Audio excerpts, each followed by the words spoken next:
Hello, back on. My phone is not used to walking yet.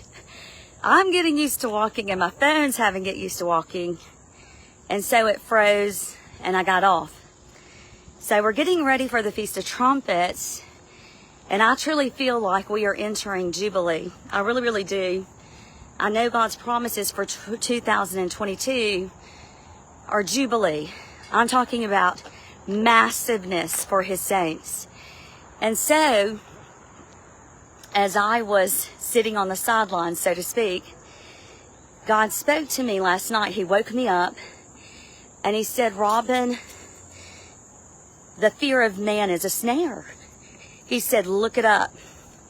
And so sure enough, I looked it up and it was Proverbs 29:25. And I pasted Proverbs 29:25 through 27 today on my wall. And God said, Robin, he said, you have been afraid of man. And when I say man, I mean mankind. I don't mean a gender, okay? He said, you have been afraid of man. He said, get on the wall. Return to your post. Sound the alarm. And then this fire of Holy Spirit came in my members. Oh my goodness. And I was just stirred. And I just felt weights lifted off of me massively.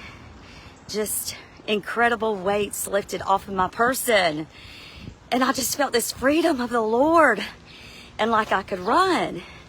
And then God said, Robin, you know what you felt? And I said, what? He said, man's armor. Saul. 1 Samuel 17. And it's interesting because 17 actually means consecration. David went into battle against Goliath. People tried to put the armor of man on David. And he said it was heavy, it was weighty, and it weighed him down. But David had to take that armor off. And he had to fight in the arm of the Lord. And in that armor, he said, you circumcised Philistine to Goliath. Who is this that defies the armies of the living God?